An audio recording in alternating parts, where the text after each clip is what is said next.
Hello everybody and welcome back to another entry of iKenSleep. We are coming up to the end of April already, so I hope you end it well as we get into the month of May. I hope you are taking good care of yourselves and staying cool.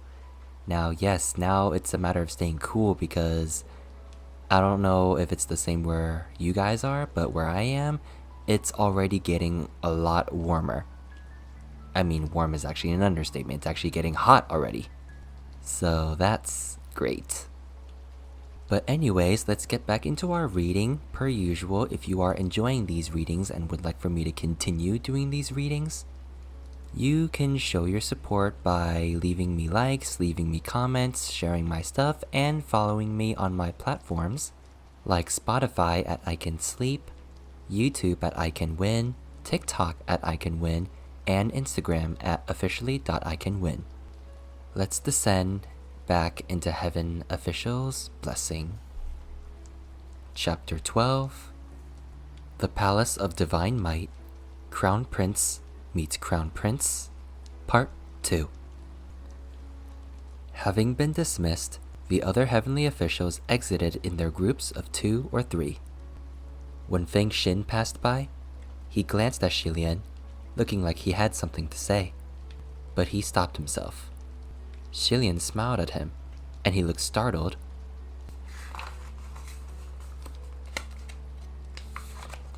Before hurriedly leaving after all. Mu Qing, on the other hand, walked past without sparing a look, as if Shilian didn't exist. And yet, he deliberately took a path to pass in front of him. As for that white-clad cultivator, he walked over with his whisk in hand and a huge smile, ready to speak. But Pei Ming, who had just suffered a setback, walked over too, with one hand resting on his hilt and the other rubbing his nose.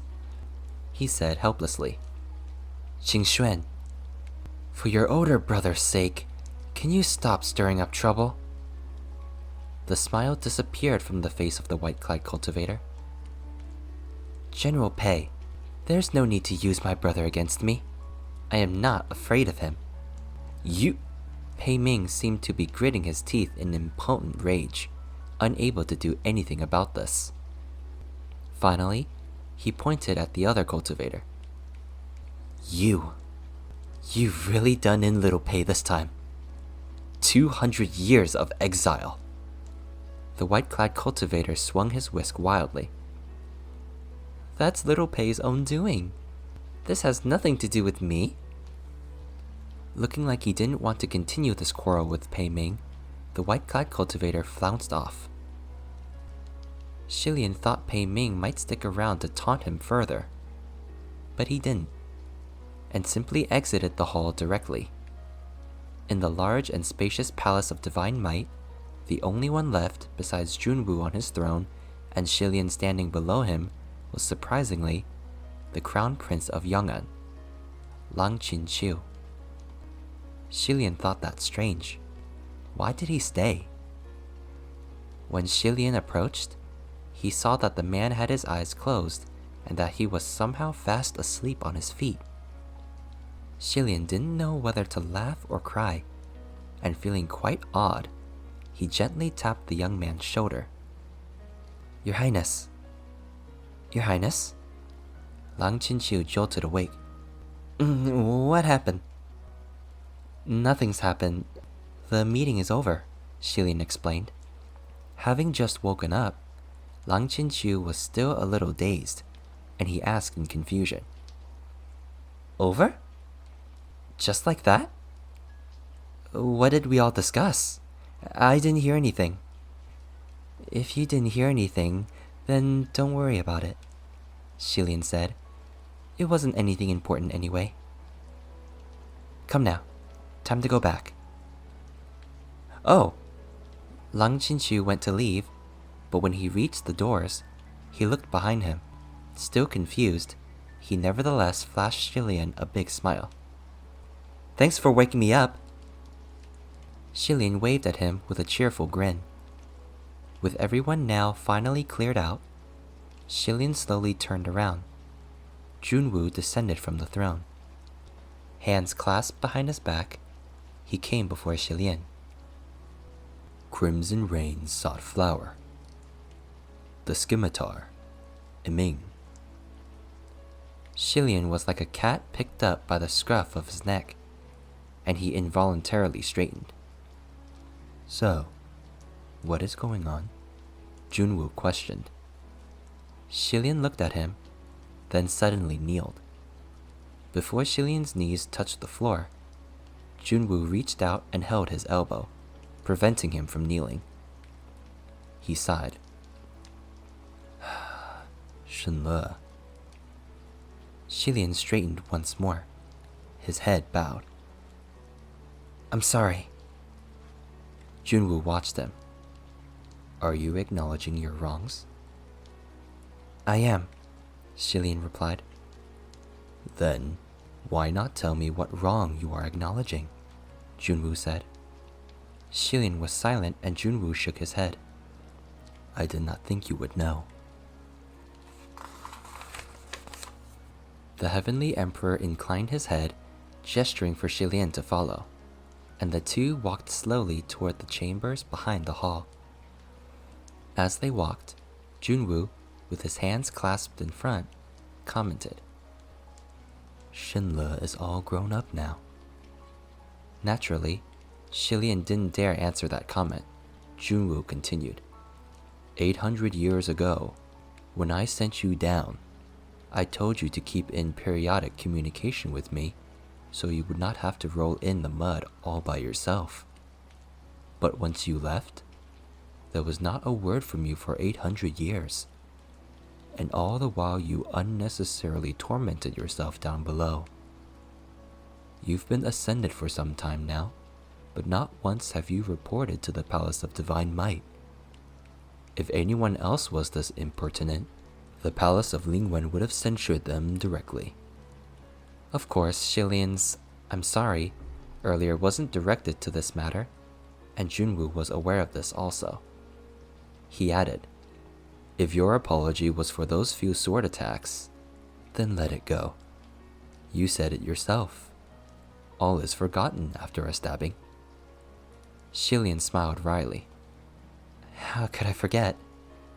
Then look to the future. Junwu replied quietly. There is still much we need you for. Xilian rubbed his forehead. Shenle is but a lowly scrap immortal, without power. There is no need for me. I only hope not to be a burden. Why deprecate yourself so? Did you not perform splendidly in these past 2 cases? Junwu said.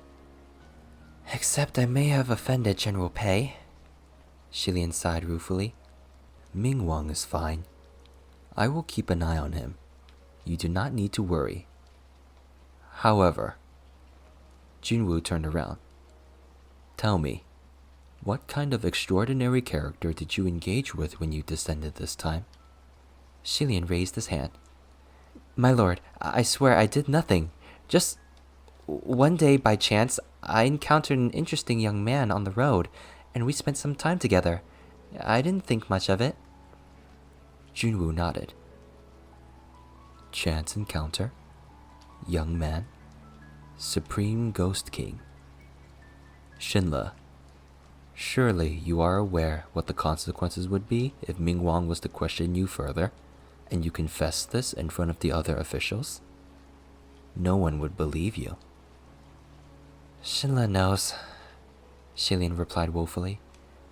So I am grateful for my lord's timely intervention. My lord, you're not actually going to interrogate me, are you? I wouldn't collude with the Ghost Realm. These are absurd concerns. Naturally, I know you would not intentionally collude with the Ghost Realm, Junwu said. I am grateful for my lord's trust, Xilian replied. However, with things thus, it may no longer be appropriate to send you to investigate an urgent matter that I have on hand.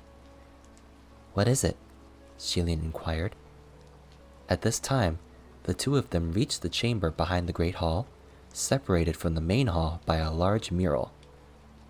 The front depicted a golden palace towering above a sea of clouds, radiant and brilliant. The back of the mural was another view, depicting mountains and valleys spanning over an enormous distance. Gazing over the expanse of the painting, one could see many tiny pearls embedded on this giant map, glinting like stars. Each one of those pearls embedded on the map represented the location of a temple of divine might built in the mortal realm.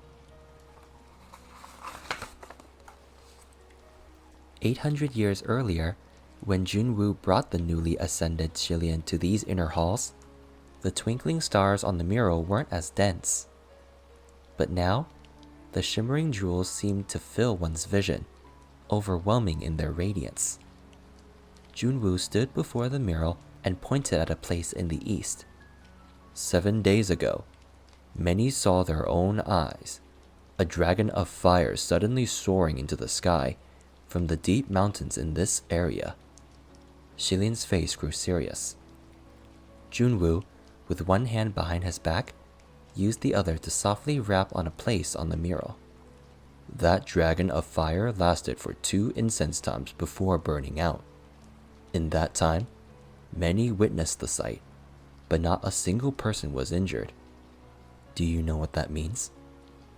The spell for the ascending fire dragon emits intense flames that do not harm but can be seen by many due to the vast expanse of its display. It's a call for help, Xilian replied. Correct. It was a distress signal, and it came from a heavenly official, Junwu said. And it's no ordinary call for help. It's one for desperation, Xilian added. The flames of the ascending fire dragon spell were extremely intense and needed to be strictly controlled to avoid causing any harm. Those strict controls would most assuredly drain an immense amount of a heavenly official's spiritual power. If the casting official was not careful, their powers could easily backfire, and they would destroy themselves in the process. Unless they were absolutely desperate, very few heavenly officials would take such a risk. A sighting of this nature meant that a heavenly official had fallen into grave peril, with no other options left. Are there any officials whose whereabouts are currently unknown? Xilian asked.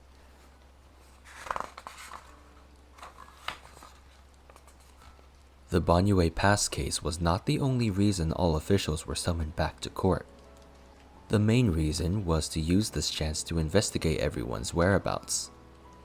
Aside from those who usually do not show up like the Rain Master and the Earth Master, even those who couldn't make it back reported in.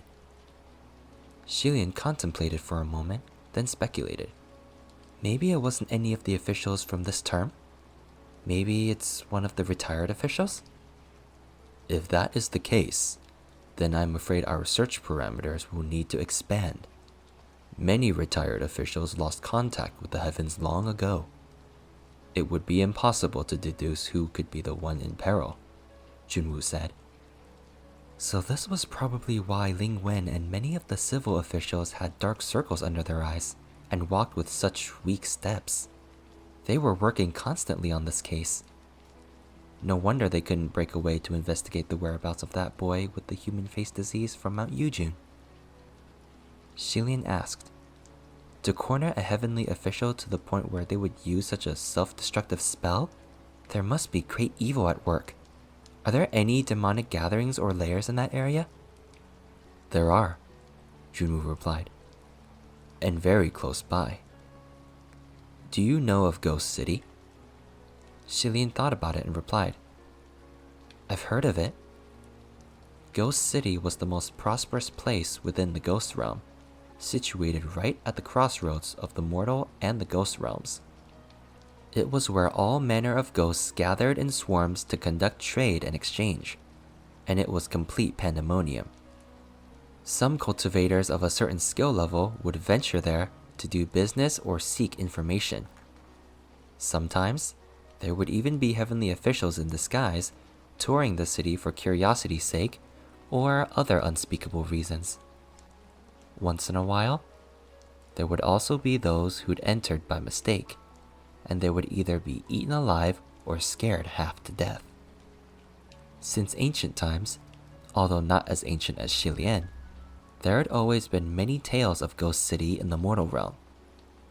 Shilian remembered one of the stories had a man traveling at night who saw a bustling market before him decked out with large red lanterns and colorful signs.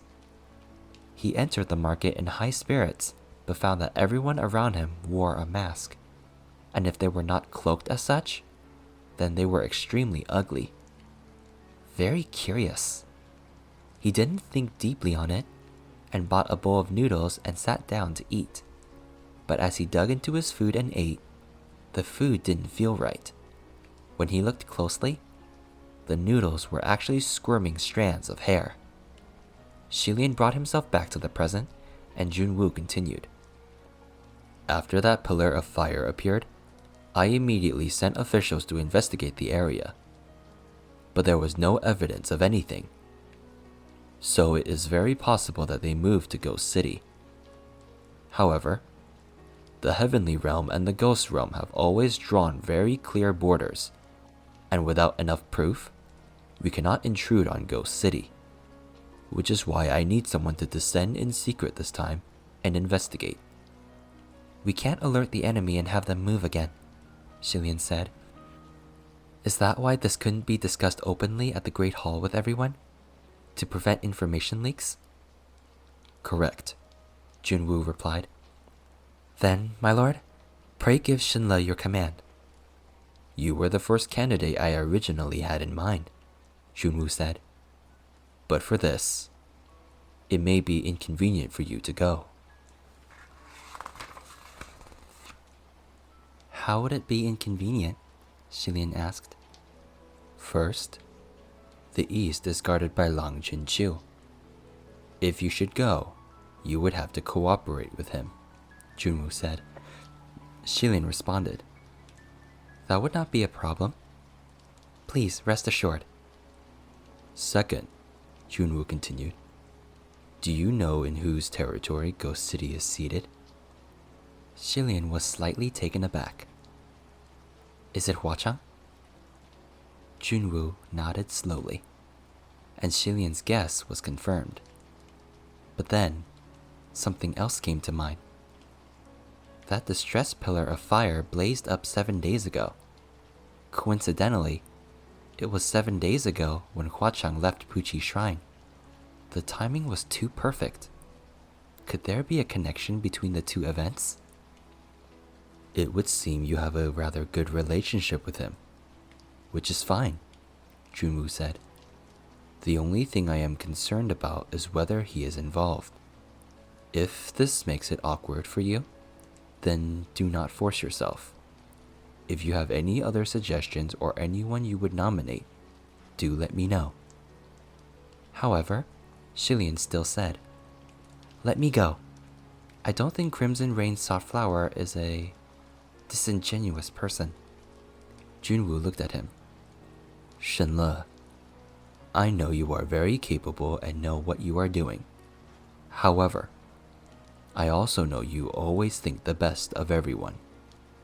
Shilian gave a small smile at his words. Please don't say it like I'm a little princess who has never left home. Those words really don't suit me anymore. Junwoo shook his head. I should not comment on the friends you make, but I will still say this. Be careful of Huachang. Hearing this, Shilian bowed his head slightly, keeping his eyes down and saying nothing. He should have responded with, yes, my lord, as he should have been able to say yes with ease by that point. Yet, for some reason, he really didn't want to say that particular yes. Be especially careful of that wicked blade of his, Junwoo added. What do you mean? Shilian asked. The scimitar Aming is a cursed blade, a blade of misfortune. To forge such an evil weapon would require terrifyingly cruel sacrifice and bloody determination. Do not touch it, and do not let it touch you either. If you do, The consequences will be unimaginable, Junwoo replied. Shilin couldn't tell where his sudden surge of confidence came from, but inwardly he thought, Sunlung probably wouldn't strike at me with a blade. Still, he responded, Shinle understands. Junwoo nodded. I will of course be at ease knowing that you have taken this case. Since this does not make things awkward for you, then it is ideal. Nonetheless, going on this mission alone may be too much. Are there any officials you would like to join you? It doesn't matter, Shilin said, after some thought. But preferably someone easy to get along with. It'd be best if they're powerful too, so they can lend me some spiritual power sometimes. Junwoo smiled. You disqualified both Nanyang and Xunzhen with the first condition. That was true. No one could say that the Fengxin and Muqing of today were personalities that were easy to get along with. Shilin started chuckling too. How are things between the three of you? Have you spoken with them yet? Junwoo asked. The Heavenly Emperor himself never entered the communication array, and thus was naturally unaware of the buzzing chit-chat that went on among the officials.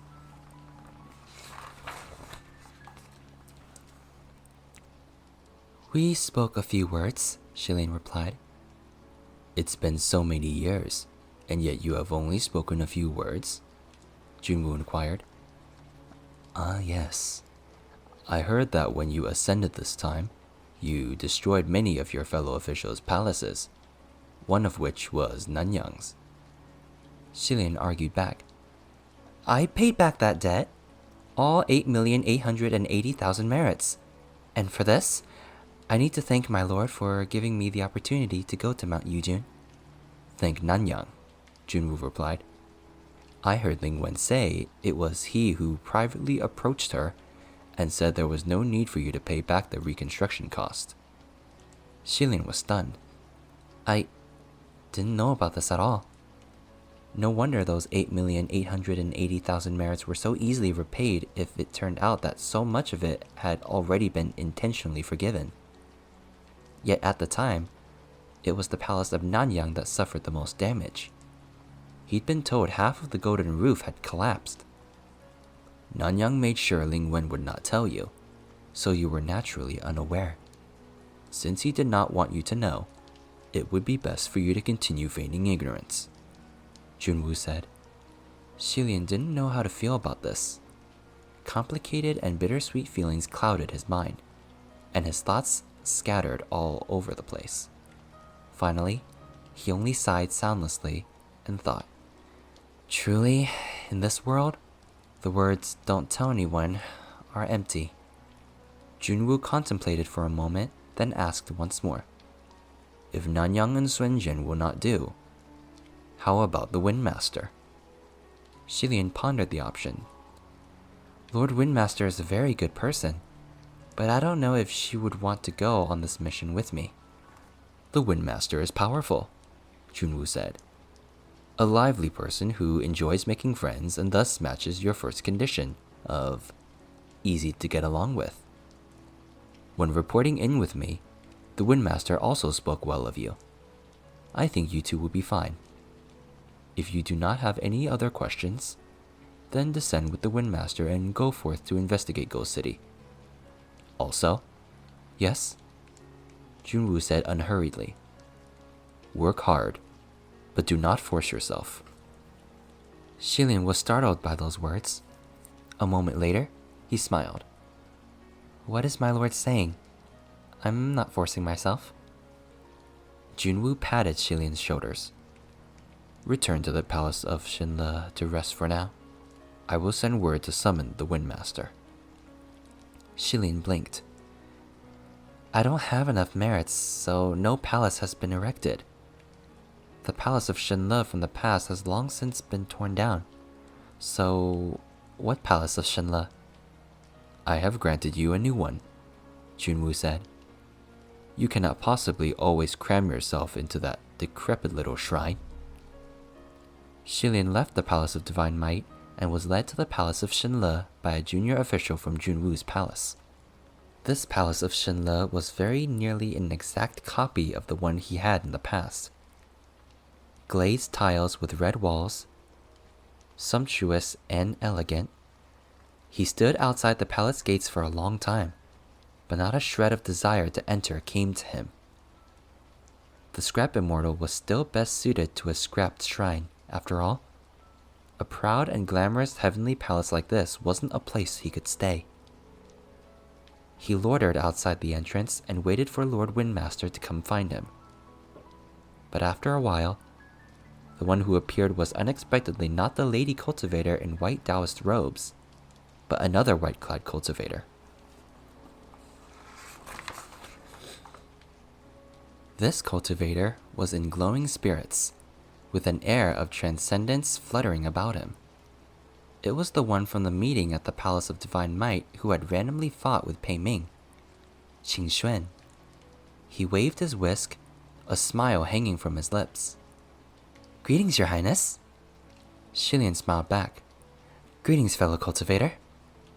Truthfully, he really wanted to ask who he was, but thought it'd be rude.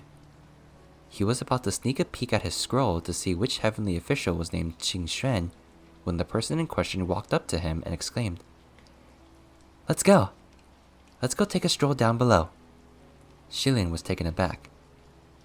My friend, I'm waiting for someone." Hearing this, the cultivator stuffed his whisk into the back collar of his outer robe and turned around in wonder. "Who else are you waiting for?" "I'm waiting for Lord Windmaster," Shilian replied. The white-clad cultivator looked even more confused. "Aren't I right here?" Shilian's brows jumped. "You're the Windmaster?" The other flashed open his fan and started fanning. "I am the Windmaster. Was there ever any doubt? Did you not know who I was? Have you never heard my name? The Windmaster, Qing Xuan?" His tone was irrefutable and absolute, strong and confident, as if Shilian not knowing his name was an impossible thought to entertain. The folding fan had the word for win, Feng, written on the front, while the back had 3 flowing, inclining lines, the exact same fan that the lady cultivator in white had held. Shilian suddenly recalled that Fu Yao had mentioned that some upper court heavenly officials, under special circumstances, had the ability to transform their appearance. While at Banyue, Nanfang had also uttered an incomplete sentence. "The Windmaster had always been." Had always been? Been what? A man? After getting dragged for a few steps, Shilian still couldn't fully process this information. Lord Windmaster, you... Why did you disguise yourself as a woman last time?" "What? Was I not beautiful?" the Windmaster asked. "Yes, but..." Shilian was still confused. "If I was beautiful, then there's no but. As long as I look good." The Windmaster smiled brightly. "Of course, it's because I knew I'd look good that I was in disguise." Having said that, he looked like he'd suddenly come up with an idea and closed his fan. He gave Shilian a once-over with a calculating expression, then spoke after a moment. "Speaking of which, don't we need to go undercover for this mission to Ghost City?" "Huh?" Shilian replied.